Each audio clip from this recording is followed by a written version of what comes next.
karakteristik dari tanaman tersebut. Selanjutnya kita punya sampel, misalnya dibawa dari hutan atau dari lautan, belum tahu namanya apa. Di mana kita harus mencari nama tanaman atau ikan tersebut. Kemudian Anda kalau pergi ke pasar misalnya, disuruh ibu membeli bumbu di pasar, Anda nggak pernah ke pasar, di mana Anda akan cari bumbu yang Anda maksud? Pasti Anda harus bertanya sana sini dulu sampai ketemu tempat yang jualan bumbu yang dimaksud. Kemudian di mall, misalnya di suatu department store, Anda ingin mencari sepotong kemeja merek tertentu. Mudahkah Anda mencarinya?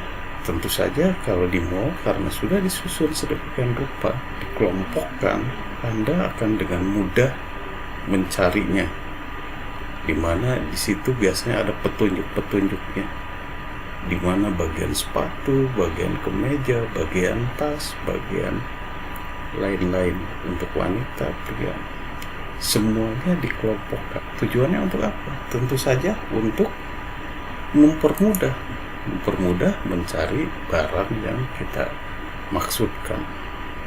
Nah, oleh karena itu perlu pengelompokan. Pengelompokan ini dikenal juga dengan pengklasifikasian. Pengklasifikasian makhluk hidup berdasarkan 3 hal penting, yaitu kesamaan dan ciri-ciri yang dimiliki, kemudian bentuk tubuh luar, morfologinya, misalnya morfologi luarnya ditumbuhi bulu, dengan mudah kita akan, oh ini termasuk jenis burung-burungan atau aves. Kemudian kita lihat organ bagian dalam tubuhnya, misalnya rangkanya, tulang rangkanya, di luar atau di dalam. Kalau dia sudah mempunyai sumbu tulang belakang, dimasukkan ke dalam divisi chordata atau filum chordata. Kemudian dilihat juga berdasarkan ukurannya, misalnya besarnya daun, kemudian tempat hidupnya, dia hidup di air, di darat, atau di pohon. Cara hidupnya bagaimana? Apakah dia saprofit, epifit? Selanjutnya, karena setiap kita mempelajari lingkungan itu ditujukan untuk kepentingan atau kemanfaatan untuk manusia, maka kita selalu melihat manfaatnya apa sih buat manusia. Kriteria pengklasifikasian untuk tumbuhan, kriterianya didasarkan ada tidaknya organ reproduksi tertentu. Misalnya ada tumbuhan yang berkembang biak dengan membuat spora, kemudian pada tingkat tinggi dia sudah mempunyai bunga dan menghasilkan biji untuk regenerasinya. Kemudian kriteria berikutnya adalah berdasarkan habitusnya. Tanaman-tanaman itu ada yang tanaman perdu, ada yang semak belukar, ada yang sudah pohon yang besar. Kemudian kriteria yang ketiga dilihat dari bentuk dan ukuran daunnya. Bentuk daun ada yang oval, ada yang tajam, runcing, ada yang bulat terbalik, ovovatus. Selanjutnya ukuran daunnya juga ada yang besar seperti terate misalnya, bentuknya bundar dan lebar. Itu merupakan ciri-ciri yang tersendiri bagi tumbuhan tertentu. Kriteria pengklasifikasian untuk hewan didasarkan pada 3 hal juga, yaitu dilihat dari saluran pencernaan makanannya. Pada hewan-hewan tingkat rendah belum mempunyai sistem pencernaan yang sempurna. Lain halnya pada hewan tingkat tinggi, misalnya pada vertebrata, itu sudah ada sistem atau saluran pencernaan dimulai dari rongga mulut sampai ke bagian pengeluaran.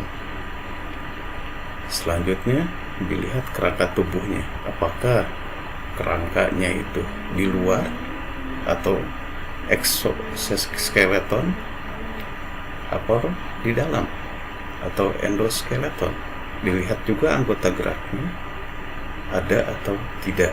Pada hewan tingkat rendah jelas belum mempunyai alat gerak berupa kaki misalnya. Pada hewan misalnya mulai dari amfibi sampai manusia dia sudah punya kaki. Kemudian pada ikan dia mempunyai sirip. Tetapi pada hewan tingkat rendah misalnya pada paramecium itu masih belum mempunyai alat gerak. Gerakannya berupa gerakan-gerakan amoeboid. Sistem klasifikasi pertama kali dan sudah diakui dunia, dipakai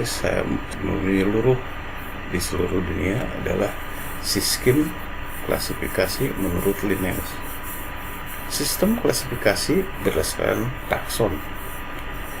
Takson itu adalah urutan klasifikasi makhluk hidup berdasarkan ciri yang paling umum hingga ciri yang paling khusus. Ilmunya yang mempelajari takson disebut taksonomi. Linnaeus juga menyatakan bahwa penamaan makhluk hidup atau spesies itu didasarkan pada terdiri dari dua suku kata yang mencerminkan nama marga atau genus dan nama spesiesnya. Kemudian ditulis, diberi garis bawah atau dicetak miring. Misalnya bunga kembang sepatu Hibiscus rosa sinensis bisa ditulis di garis bawah, bisa juga ditulis secara garis miring. Kemudian nama yang digunakan harus dari bahasa Latin atau dilatinkan.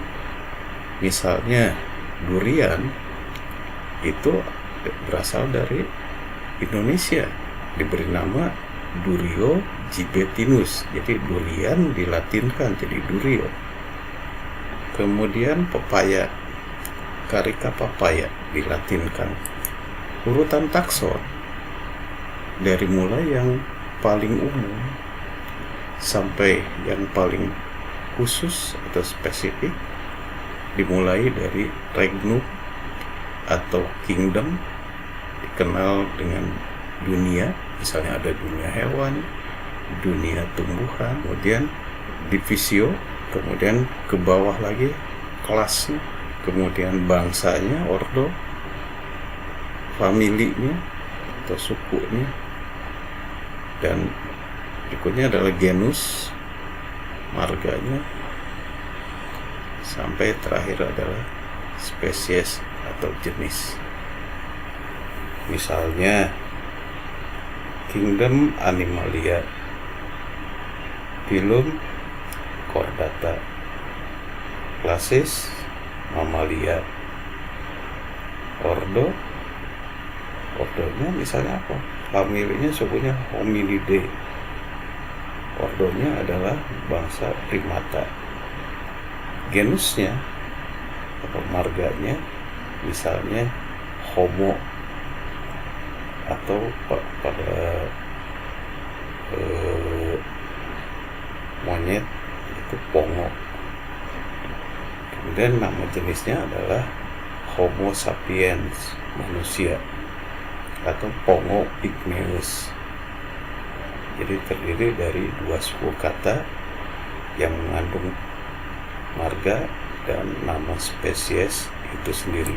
Selanjutnya, untuk mempermudah mengenali nama-nama tumbuhan, dibuatlah kunci determinasi. Yang dimaksud kunci determinasi adalah merupakan suatu keterangan tentang ciri-ciri makhluk hidup yang disusun berdasarkan ciri umum hingga ciri khusus untuk menemukan jenis spesies dari makhluk hidup.